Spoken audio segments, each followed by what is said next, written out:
तो नमस्कार दोस्तों, डीएलएड प्रथम वर्ष की फुल कोर्स की क्लास नंबर 8 में आपका सहृदय स्वागत है। कोशिश करूंगा ज़्यादातर बनावटी भाषा का प्रयोग ना करूं, कोशिश करूंगा सिंपल और साधारण भाषा का प्रयोग करूं। विषय जो है वो बाल्यावस्था एवं बाल विकास है और आज की हमारी जो इकाई 8 है जो कि है मानव शरीर के विभिन्न अंग तंत्र एवं कार्य की।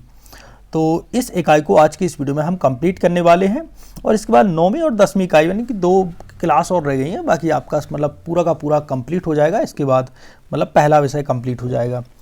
तो प्रस्तावना में हम पढ़ेंगे मानव शरीर अनेक अंगों एवं तंत्रों से मिलकर बना है। ये तो तुम लोग जानते हो कि तुम्हारा जो शरीर है वो कई अंगों और तंत्रों से मिलकर बना है।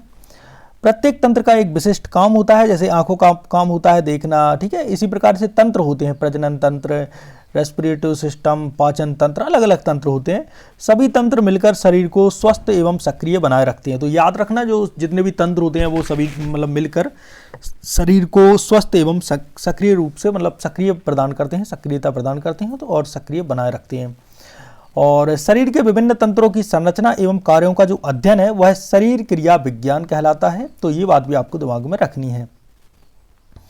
आते हैं हम अपने पहले टॉपिक पर जो कि है अस्थि तंत्र, ठीक है, स्केलेटल सिस्टम। और इसका अर्थ क्या होता है? मानव शरीर में हड्डियों से बने ढांचे को अस्थि तंत्र कहते हैं। तो तुम्हारी जो हड्डियों से बना जो ढांचा है ना, उसको हम कहेंगे अस्थि तंत्र। तथ्य क्या है? वयस्क मानव शरीर में लगभग 206 हड्डियां होती हैं। ये प्रश्न भी पूछा जाता है कि वयस्क मानव में कितनी हड्डियां होती हैं, तो 206। शंकर जी की जय। अब देखिए अस्थि तंत्र के कार्य क्या क्या हैं।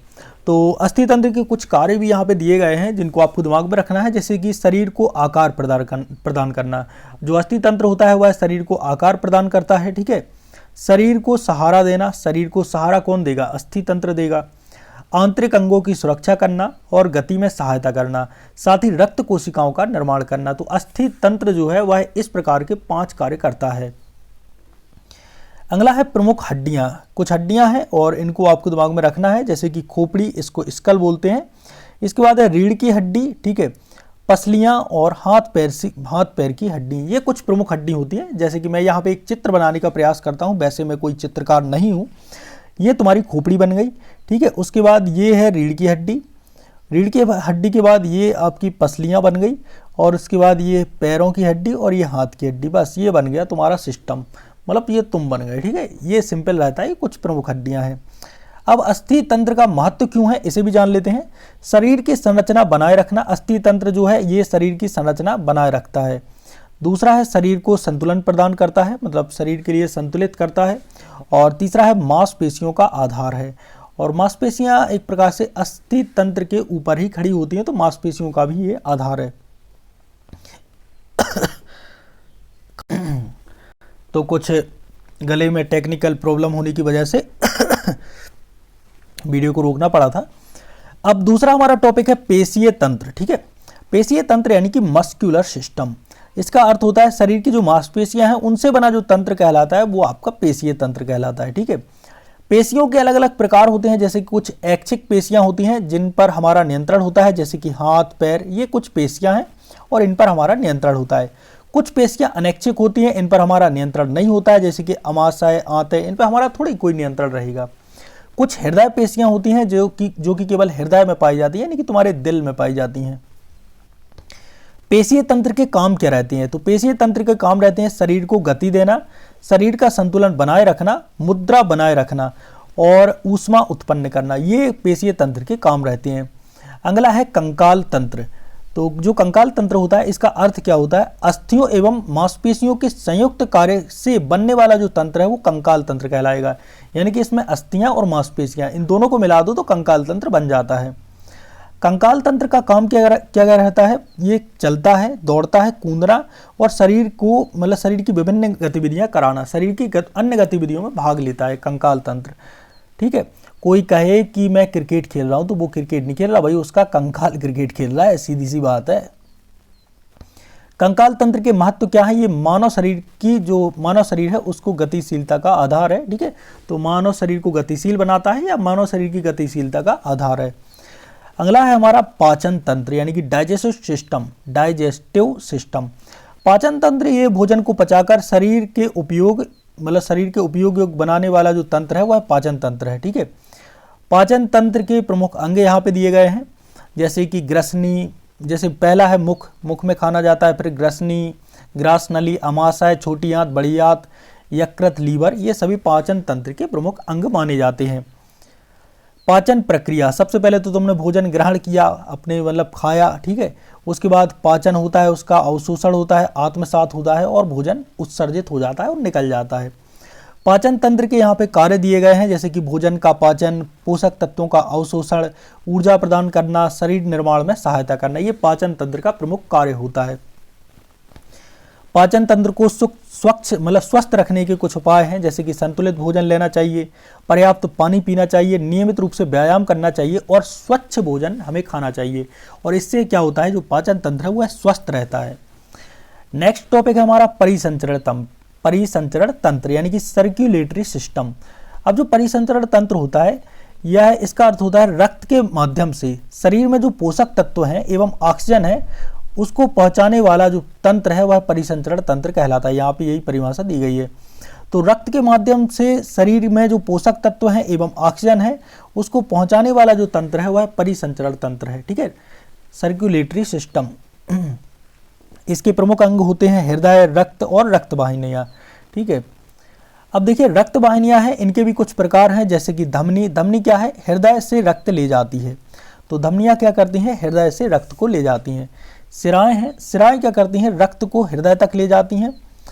कुछ केशिकाएं भी होती हैं जिनको धमनियाँ एवं सिराओं को जो जोड़ती हैं वह केशिकाएं कहलाती हैं।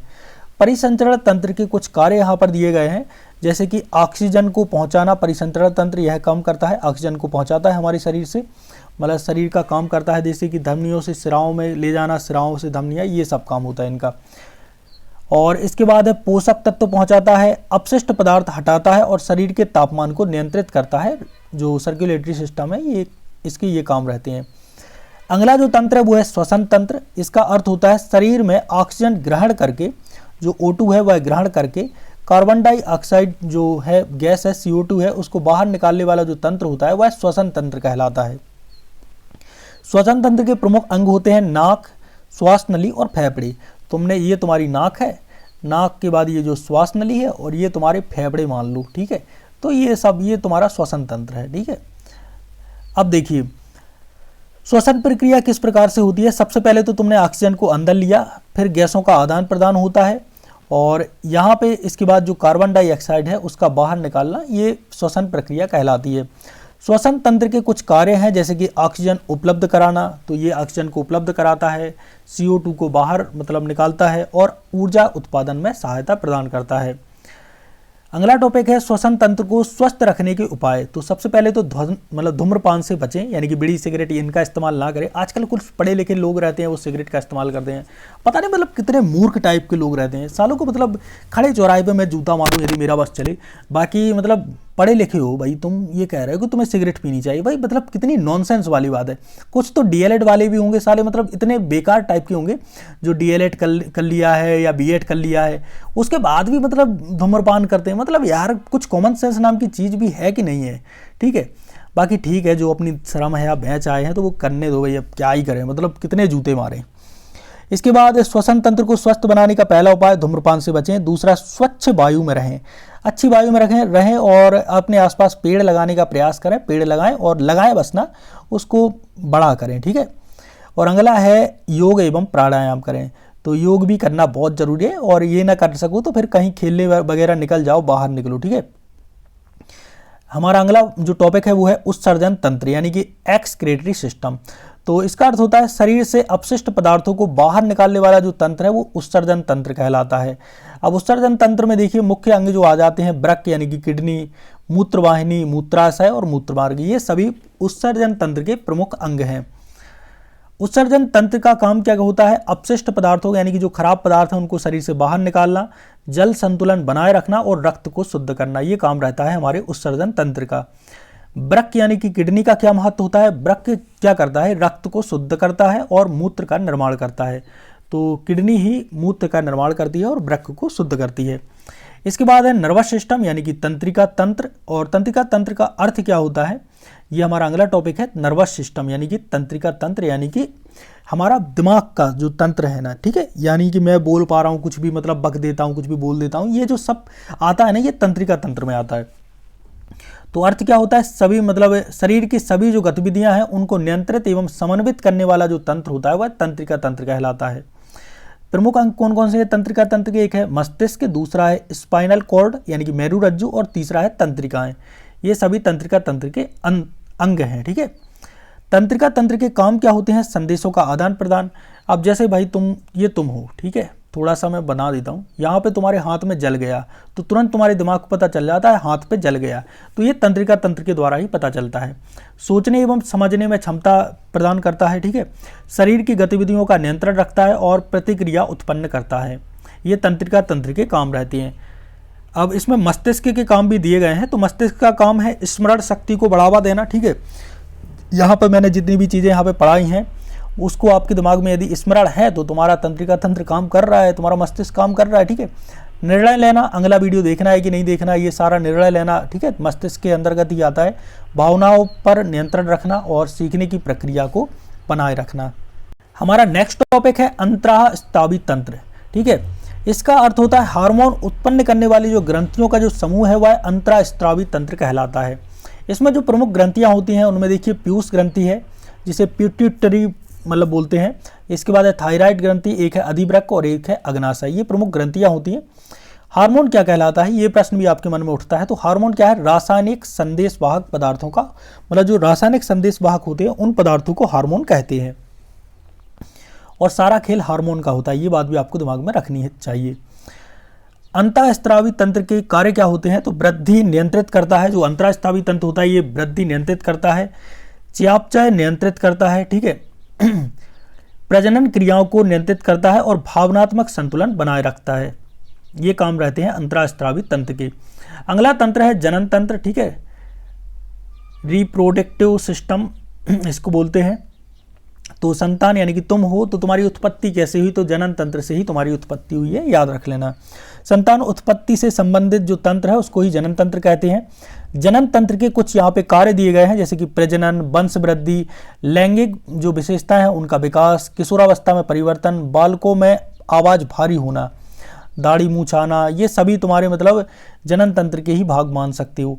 शरीर का विकास, बालिकाओं में मासिक धर्म प्रारंभ होना, शरीर का विकास होना, स्तनों का विकास होना, ठीक है। जनन तंत्र का महत्व, अब देखिए जनन तंत्र का महत्व क्यों होता है, इसमें मानव जाति में निरंतरता रहती है और हम जो है मतलब आगे चल के और भी मानव प्रदान कर देते हैं धरती को, ठीक है, धरती पे और भी बोझ बढ़ा देते हैं, ये मान सकते हो।